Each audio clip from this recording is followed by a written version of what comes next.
Well, good afternoon. Thank you so much for coming. I'm Jeff Johnson. I'm a member of the English department here, and I'm so grateful that you've come to this poetry reading. I always have business notes before I open up my pretentious binder and offer a brief introduction. So, of course, do the right thing with your phones, power them off, make them quiet.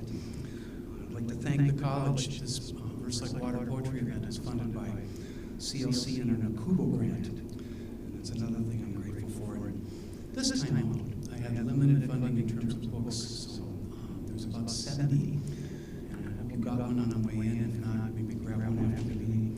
Spencer would be very happy to sign books and meet and greet you after this poetry reading. Well, we have a beautiful day to be together for another Verse Like Water poetry reading. I'm so grateful Spencer Reese has returned to us and traveled all the way from Connecticut to read poems as the first snowflakes of winter fall in central Minnesota. Though he dwells these days in the state he was born to, Connecticut, his family lived in Minnesota for some years when he was a boy, and he's happy to see the snow, quite unlike many of us. When I think of the American poet Spencer Reese, I think about a very important idea in world literature, which is the idea of fidelity, of being faithful or true to something or someone.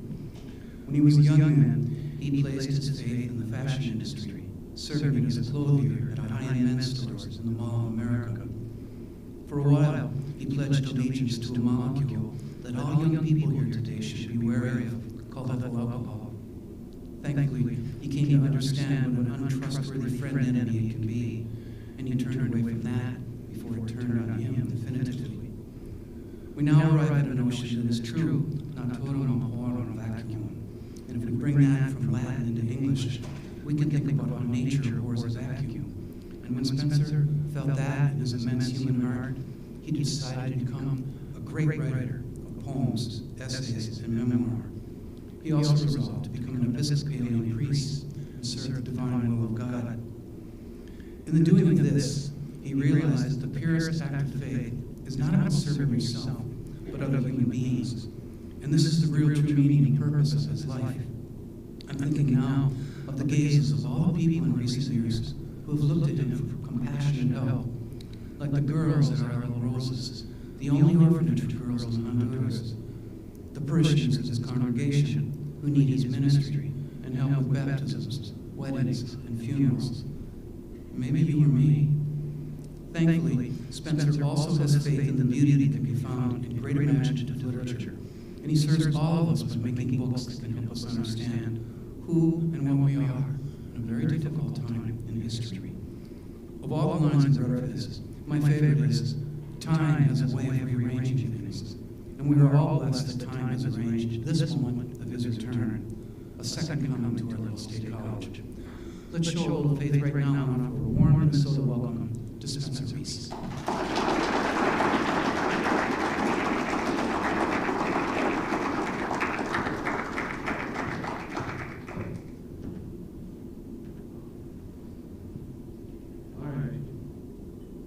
Can everybody, whoa. Can everybody hear me? Is that good? Is it not crazy sounding? It's better now. Is it good now? Yep, it's better now. Yep. Yes? We're just going to see if we can dim the lights just a little bit for atmosphere. Why don't we just start? If you could just close your eyes with me. I've traveled a long way to come here, and everything. Thank you, Jeffrey, for that introduction. I am an Episcopal priest. I've just come off of a bunch of weddings, funerals, and oh, that's kind of nice, right? It's a little better. Did this one? Does this one go down?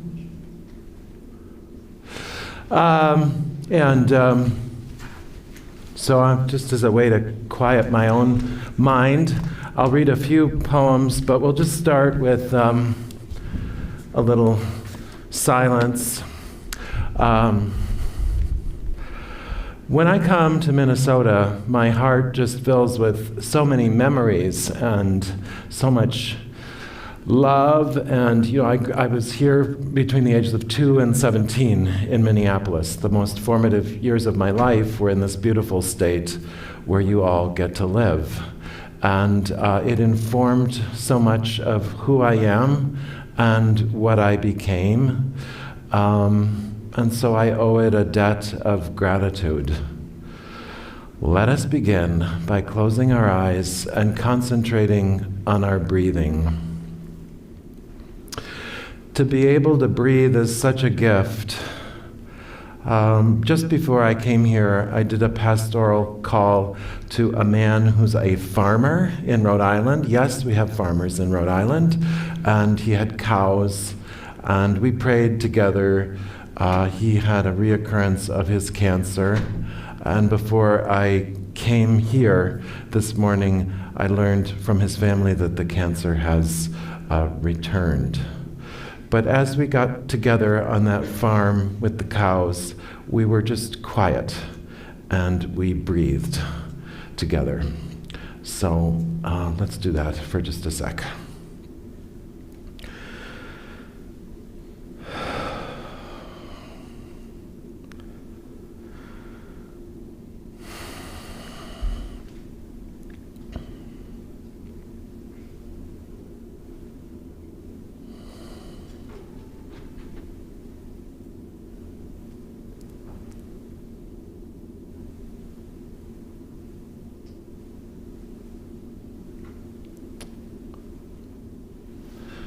All right.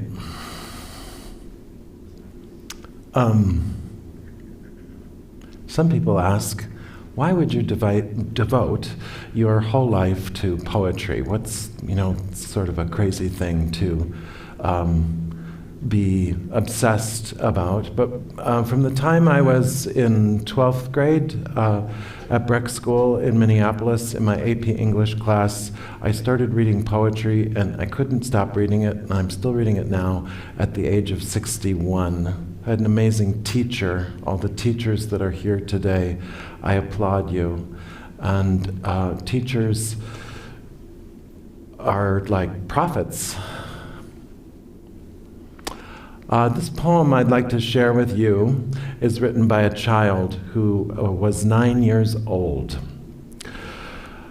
When I grew up in Minneapolis, I grew up at a dinner table with Holocaust survivors from World War II, people that had gone through the war. And one of the first poems I memorized was this poem, which is from a book called I Never Saw Another Butterfly.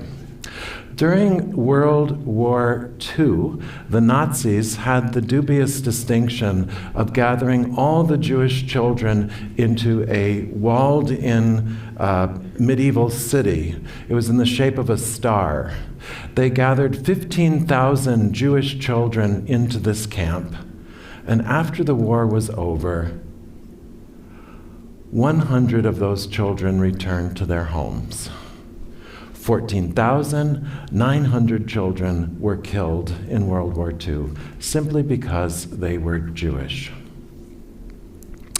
There was a teacher in this place called Theresen or Theresienstadt. It's 60 kilometers outside of Prague. If you ever get a chance to go there, I have been there. And this teacher realized what was happening to these children. It was like a PR gesture on behalf of the world that the Nazis were not so bad, and so it showed the children, having fun and playing. But there was a back door at Theresienstadt with a train that went right to Auschwitz and Bergen-Belsen. This teacher was aware of what was happening. And so she asked the children to start to write poems and to paint pictures as a way to pass the time and document what was happening. You with me so far? So, what I think I love so much about poetry, and maybe some of that love can pass on to some of you today. So many things are ephemeral, so many things come and go. But a poem can last in a way that a lot of things don't. This poem is called Homesick. It was written on a sheet of lined paper by a 9-year-old child. The child died in the camps, and all we have of this person that was on the planet is this poem, this sound of this particular person.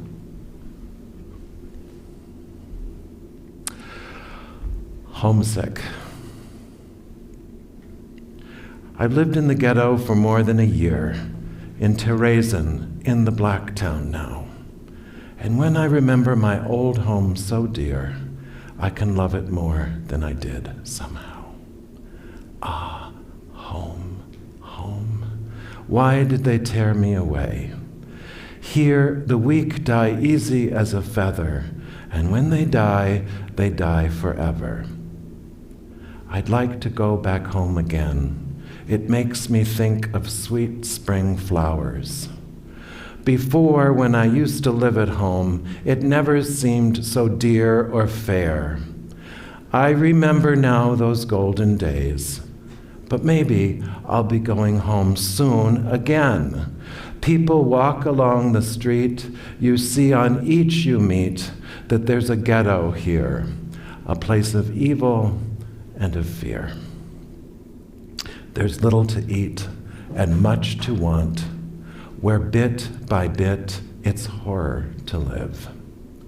But no one must give up. The world turns and times change. We all hope the time will come when we'll go home again. Now I know how dear it is, and often I remember it.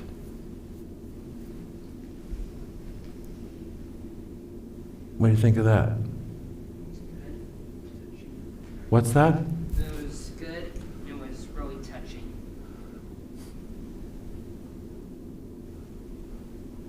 Anybody else? Over here, you guys. What'd you think of that? You thought it was amazing? Why? Why? It goes in depth about the Holocaust, and I think that's something that we need to know more about. Something that we should stay connected with. Yeah. Anything? Somebody else over I love here? that it was sad. You love that it was sad? Yeah, extremely sad, because he never got to see his home yet. An appreciation of your home and where you're from. Now that I don't live here anymore, oh, good, yes. I feel like it's kind of it's sad. When it's kind of sad. It describes things. He's away from home and describes this ghetto, this horror place. Mm-hmm. It's just sad being missing home.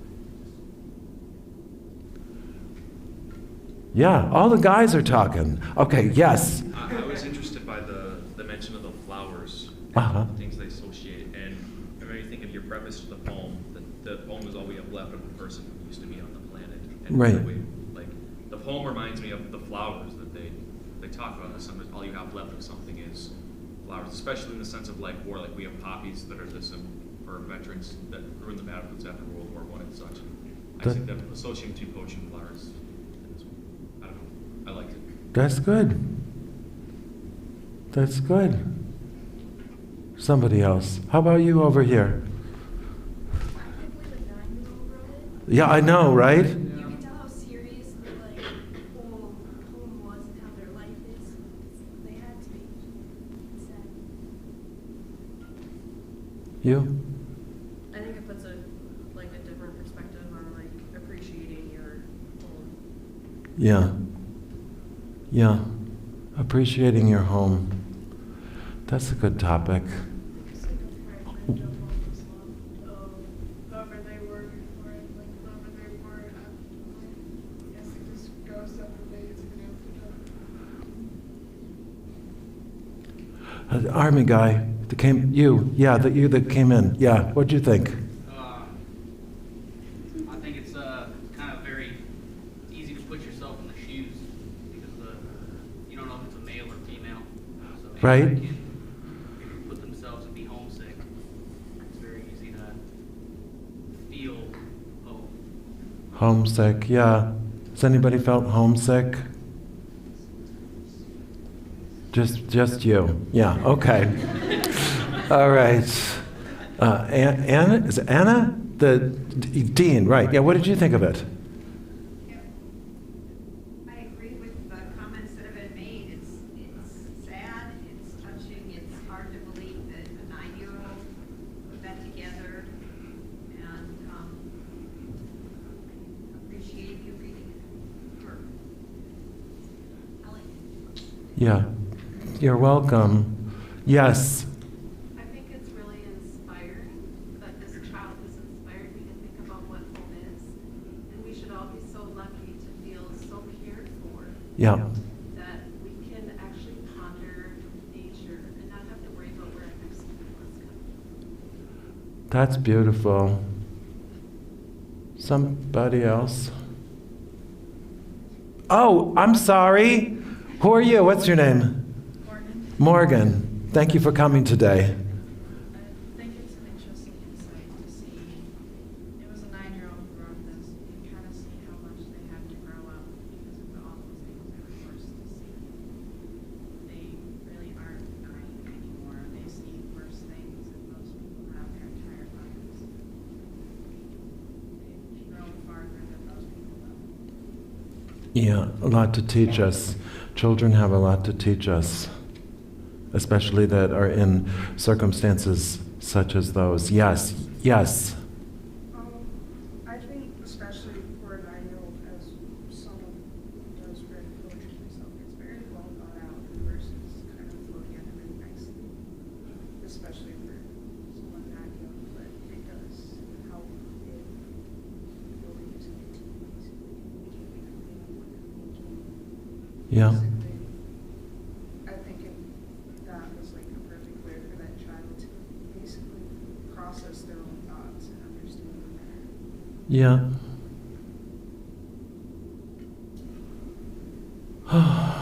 Oh, yeah. What is your name in the Army? Thank you for your service, by the way.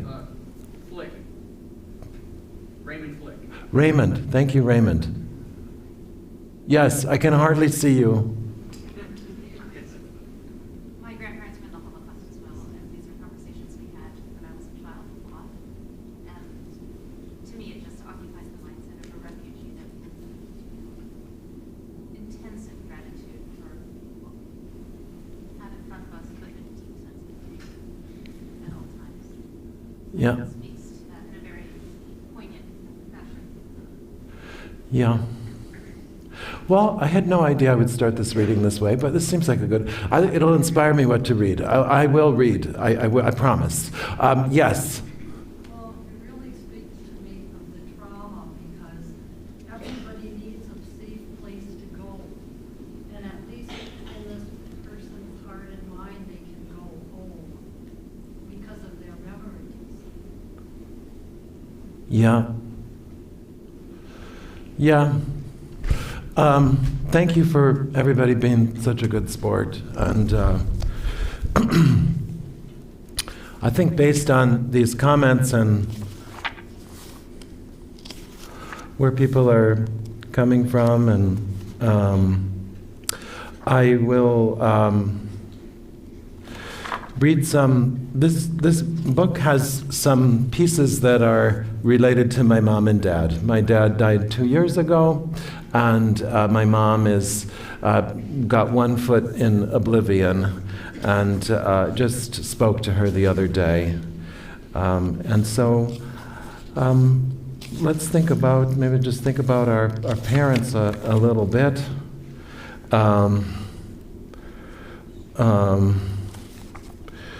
So, as Jeffrey Johnson was referencing, when I first came back to the States, I lived in Europe for 10 years, in Madrid, Spain.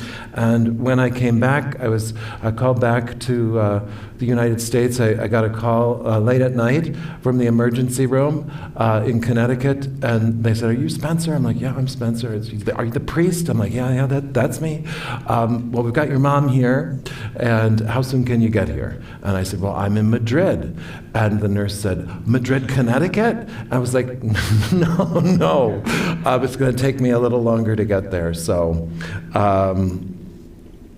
So I came back and I took care of my parents. And these 3 poems are called Hospice Altarpiece. Everybody can hear me, right? Now I'm sorry, under the light. They're on page, if you have the book, on page 86. We should be careful of each other. We should be kind while there is still time. That's from Philip Larkin, a poet I love to pieces. Hospice Altarpiece. So there's 3 of these, like if you go to churches in Europe and they have these things called reredos, which are behind the priest, and they're like usually in 3 panels. Here's to the dinky threshold where our mother's cocktail dresses molt. Here's to her crockery found and reglued. The stinky room bleached by my brother. We are 2 bachelors with antibacterial wipes. Photographs adhere to her diary like shale. Outside the semi-detached rental, Connecticut nurses her dead ends. Beyond the sliding glass door, I plant a pine seedling from Stop and Shop. My husbandry. I spread the tarot deck. I draw the Hanged Man, the Death card, and the Empress upside down. On the metal morgue table, Sylvia Plath's shoulders bruised blue, thrashing in the kitchen before she died, as if she did not want to be dead. Truly I tell you, when young, our mother dilly-dallied in Poochie and heels. When old, Mom said, no pictures. At the end, she stuck out her hands, a supplicant. Stella and Linda and Wendy dressed her, wiped and lathered under her breasts, held Mom, let her out where she did not want to go. 2. Theophilus. Everybody know who Theophilus is? Anybody know? Who's that? It's ringing a bit of a bell. It's ringing a bit of a bell. That's wonderful. Yes, so in the book of Acts, the New Testament is a bunch of letters put together, and in many ways this book seeks to hold up, celebrate the love of letters. They're kind of things we don't write anymore. When I went to college, I went with a manual typewriter and a little bottle of whiteout, and we would write these things called letters that would take a while, and then they'd get them, and then somebody at the other end would write on a typewriter, and then they would send them back. And this sound in the world of letters is kind of gone, and it's been replaced by something much more anxious. But there was a slowness to the world when I was growing up here in Minneapolis. And so Theophilus begins these letters in the New Testament. Theophilus, Theophilus, I speak of love. What love is the story of disciples, we who fall asleep in the garden. Always a sacrifice made by someone. Dad stood before the morgue table with the curved silver lip, hose, stopper, drain, pivot, rod, clog, trap, and vent to take the dead apart, while she raised the boys who would never marry. Verily, verily, the aide pencils in an eyebrow on her forehead. Jean Stein jumped from the balcony, the same one as Gloria Vanderbilt's son. Her dress whipped around her like a kite. What was she thinking as she plummeted?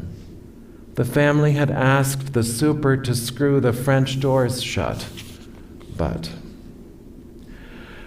our father's heart slows. On the toilet, he bleeds out as Charisma wipes his behind, says he has failed, lost his money, gave in to his wife. She was stupid about money, but what does it matter in the afterlife? My brother, once our 2 danced the jitterbug. That's right, I was faithful, never went with another woman. 60 years. 3. Bless the mechanical hospital bed, split side rails, controls, casters, alarms. The room sours with the scent of used diapers. Bless the tarnished spoon she clinks against the china bowl from Walmart. A cowbell in the pasture. Bless the aide, Desiree, who rinses out the shit bucket.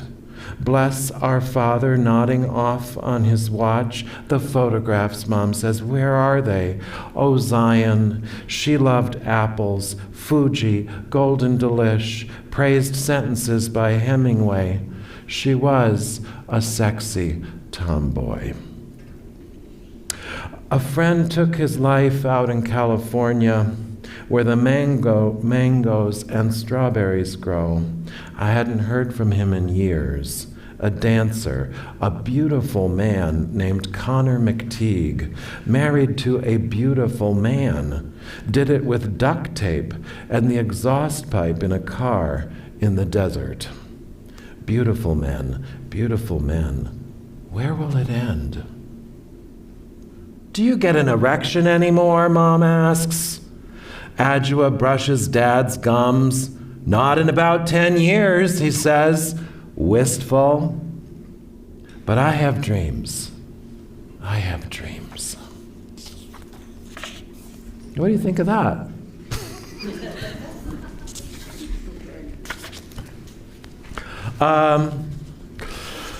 I can read one or two more, and then if you've got questions, how does that sound? Or anybody got a question now before I read one or two more?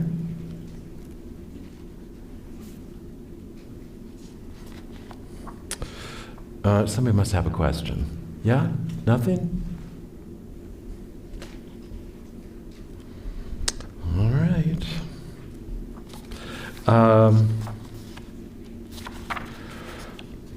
Well, let's see.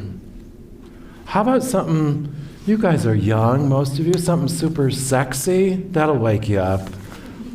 What do you think about that? You like that? I don't know. I say yes. Who says yes? Okay, yes, let's hear it louder with more feeling. With a little more energy. 1, 2, 3. Yes. A little more energy. 1, 2, 3. Yes. One more time, just with a little more feeling. 1, 2, 3. Yes. Ah, very good. Okay, so I'll read you these 3 poems. They're on page 47 through 52. Sound good? And then if you got any questions, if not, I think there's more tater tots and things to eat, books to sign. Okay, so this poem is called Tres Crepúsculos. Does anybody speak Spanish in here? You do? What does that mean?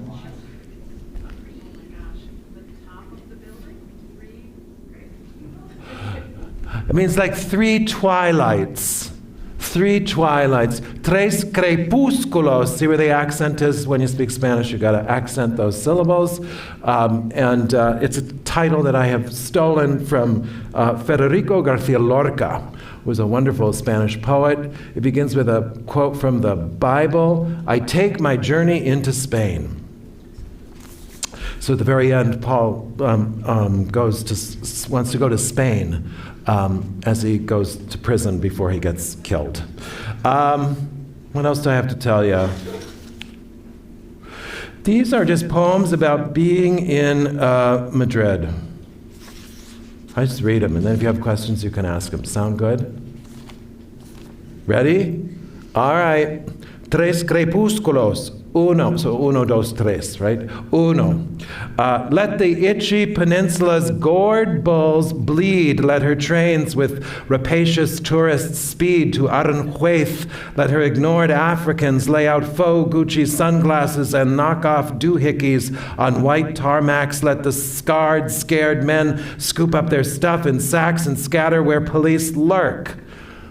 Ruben, Ruben, Ruben. Above me Christ sags in his candelabra of surrender, sending up flares, old women tut-tut and hold tissues cemented with snot, and tend his plaster of Paris nudity, delivering onto them his news of how we touch and are speckled with slivers of the moon, how we shine in the night like wedding silver, muscle on muscle. Let us follow him like runts. I qualify before the old-timers to say poetry is close to outer space, and this is where we will be so happy for a time. Yes, indeed. Manuel, Rafa, Abio, our gristles sparkles, and stars spill their milk as salty beds swallow us. Poetry is what we do while we wait to come into the kingdom where what we see is not how it went. Poetry is all of Portugal. Pessoa kept populating. My Bible is a rag to sop up messes. The evening fills with condoms, videos, and slop and the slick devotion of sex for sex's sake. The moon licks Madrid's razor-shaved freckled neck. The Spanish stars French kiss everyone so that they surround us as the British did before Admiral Federico Gravina at the Battle of Trafalgar, who lost an arm as yellow fever raged. Ruben, the love with which the stars love us, is in us, and we are in them. I swear to you, I swear by all the sugar, blood, and sap of the animals, I swear there is not one thing in this universe, no, not one thing in this universe, no, the universe beyond, full of holes and planets and asteroids, that is not buried with opportunity and desire. Is there water? Yeah? No. Okay. Hold on. Dos. Now it was said to me, silly man, do you think there isn't one person in La Catedral who doesn't know what you are with that voice of yours, that swish?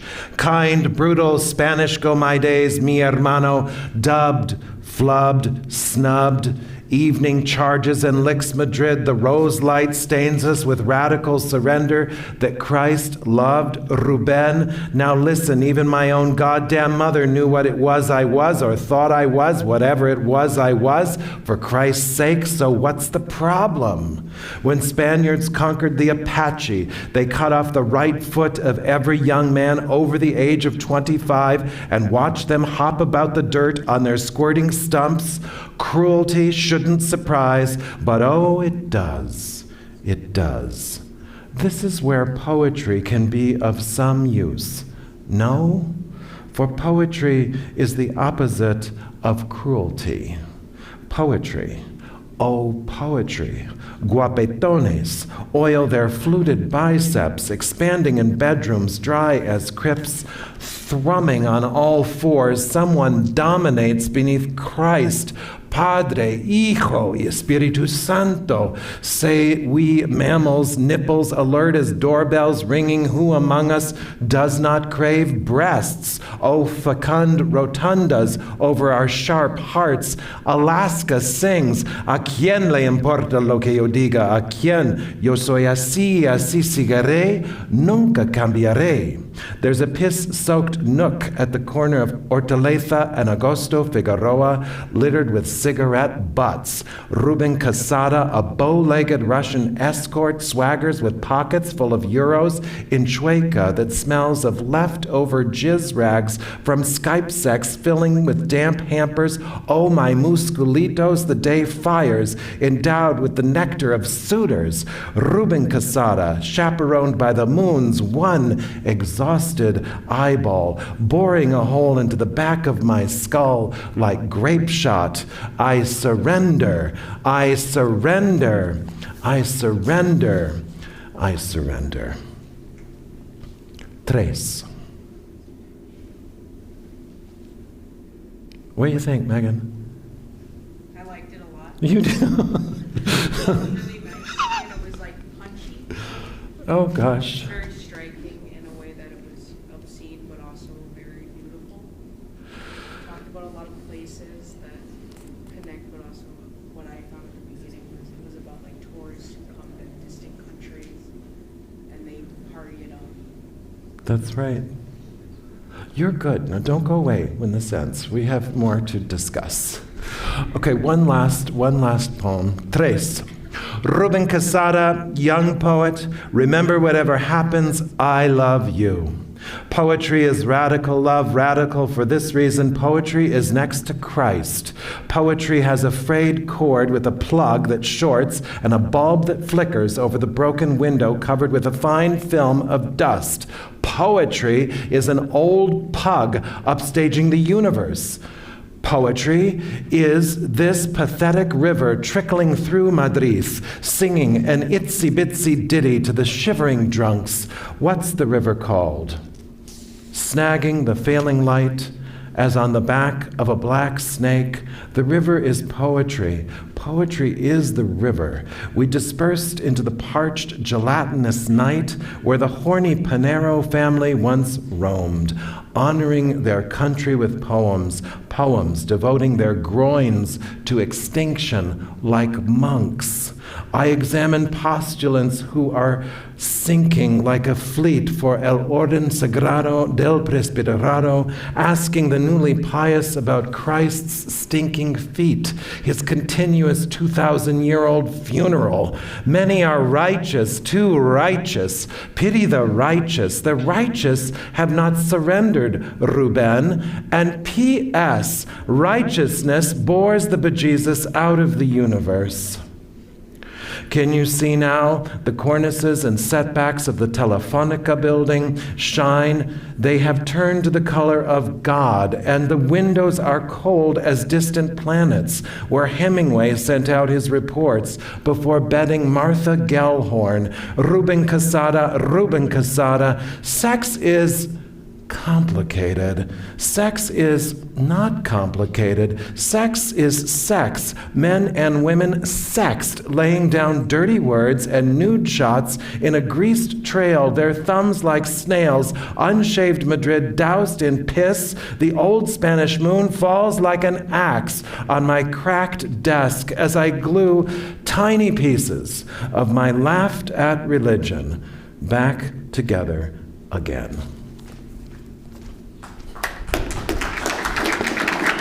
That's good.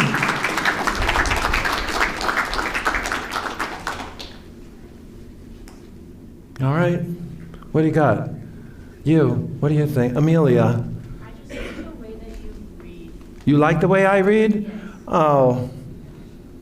Honestly, all I can say is, I don't think I could get through even a couple, not even the first part of that poem with a straight face. I would probably just be having a hard time reading it without bursting into laughter, so I'm a bit of a gutter brain, to be quite honest with you.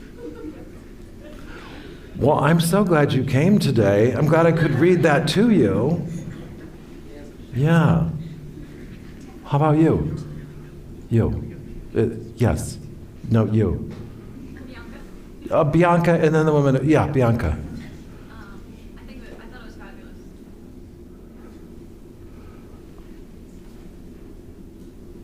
The woman, you. Oh, you're asking me now. Yeah, yeah. I thought you were asking for more from her. Uh-huh. I enjoy poetry because, like your poems, they make me think of experiences in the human condition that people have, and also that it links it with feelings and imagery, which is just amazing to me. So I enjoy poetry, and yours. Well, thank you. And something to take with you that you can remember, like that poem by the young person in Theresienstadt. How about you? I work in an ICU. I'm an ICU nurse. So the way that your language is so steeped in reality is very refreshing to read. It's not ethereal and floating above. My mother was in the hospital in Madrid. You like the shit bucket. I like the shit bucket. Yeah. Because that's the truth. It is so that when you smell the poop, there's trouble. There's no arguing. Yeah. There's no arguing with it. Yeah. And I think bringing that part of poetry and the the rivers of thought, basically, the flow of ideas, brings you more into that moment, than just a description of the room ever would. Yeah, yeah. Well, thank you, and thank you for coming, and thank you for your work in the ICU. I was a chaplain at a hospital and was in those units. You do amazing work, important work, saving little people. Yes. Tell me your name again. Raymond Flick. Raymond Flick. Are you like a sergeant? Staff Sergeant Flick. Staff Sergeant Flick.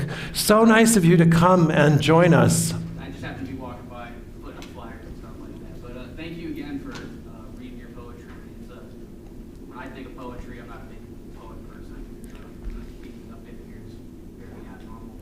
But I think of, speaking of beauty and stuff, and hearing, like, I've lived in Europe for 3 years. My first duty station was Germany. Poetry of, like, cathedrals or rolling hills and vineyards and stuff like that. When I think of poetry, that's what I think of. And then hearing your poetry, it still sounded beautiful, but it was more real. It was because you go to some of these places like Paris, everyone's like, oh, the beauty of Paris. It's not a super beautiful place. It stinks. There's hookers, there's people trying to scam you, there's stuff like that. Madrid, same thing. People think of beauty, wine vineyards, rolling hills, and chapels and everything like that. So it's just it's a beautiful way to hear it from a different angle. I apologize, but I do have to leave. But thank you so much. I am so glad you came, and thank you for your service. Thank you so much. You guys have a great day. Bye.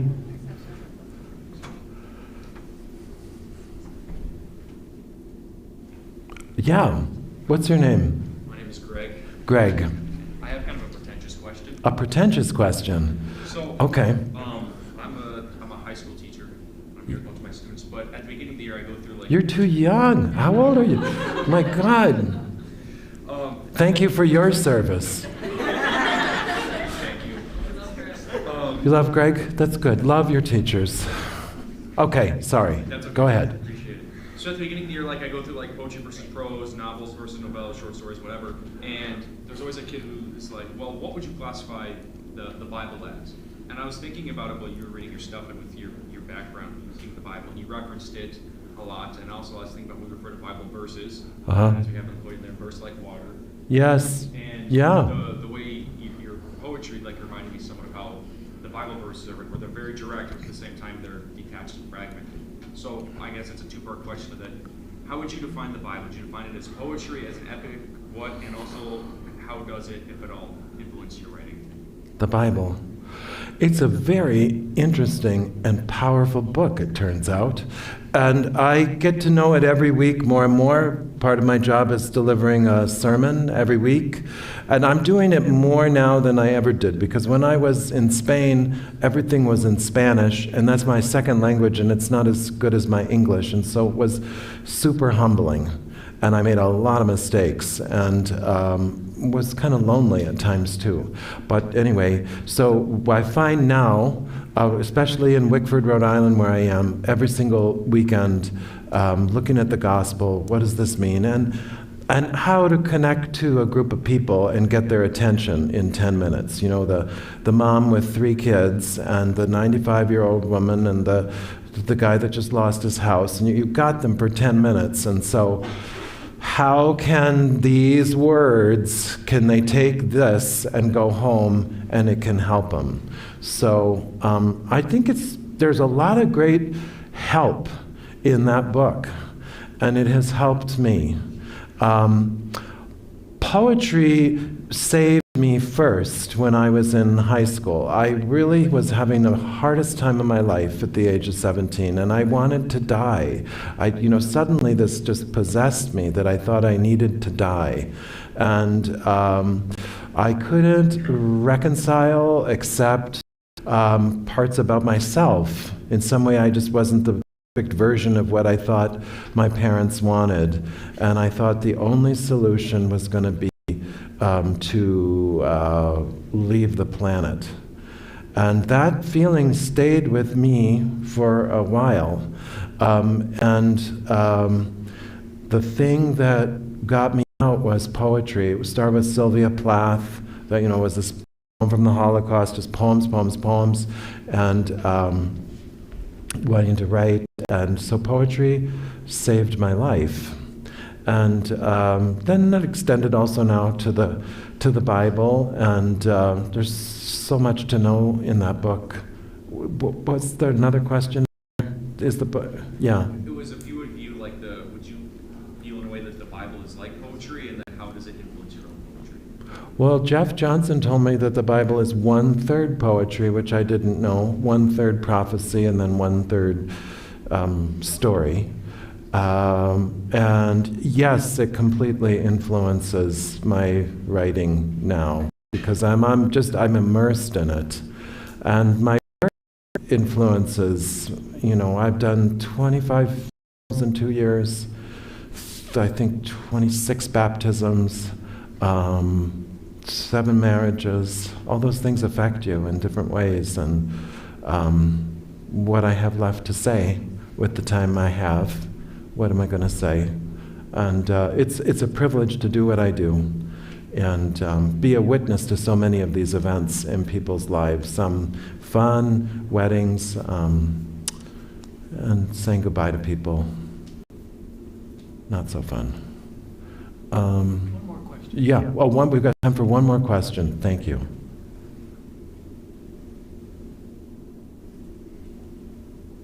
Yes, all the way in the back. I really appreciated your poem on the nursing home or the ICU unit or whatever. And 2 memories came back to me. I remember my mom, when she was dying, in the hospital one time, the nurse couldn't come in and she had to go to the bathroom. And I got her over to the bathroom and then she called out to me and she said, please come and wipe my bottom. And I remember how I felt, how humbling that must have been for her to have to ask me who changed my diapers when I was little. And the other was my dad. He had a double toe amputee because he was diabetic. They sent him home and I had to wash his feet a couple times a day. When the man asks about the Bible, it brought home powerfully to me, we are to wash one another's feet. It's not a glamorous thing. It's what's there before you. Anyway, I appreciated the realness of what you said about the human situation. Yeah. Yeah. Honor your parents. Everybody that has parents in here, honor them because I'm going to get one set. Before I close, I just wanted to acknowledge and thank you, Jeff. This man has brought, what number am I? 48. This man has brought 48 writers from like all over the world for all of you.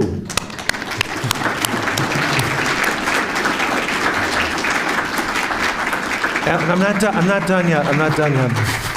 I'm not done yet. I'm not done yet. And and he's kind, he's hospitable, he's loving.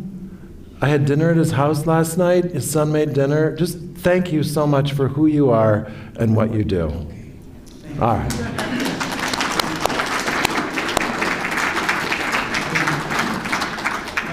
We're done with that pack of lies. Let's conclude with invitations. I invite you to grab a book if you haven't yet. There's a box at each door. I invite you to queue up for the book signing. Spencer would be so happy to meet and greet each one of you. And tomorrow we're going to be back on campus. Spencer's going to speak to the Rainbow Coalition in the hub at noon. And I have another invitation, which is if you join us here tomorrow in Chalbert at 1 o'clock, we're going to screen an absolutely luminous documentary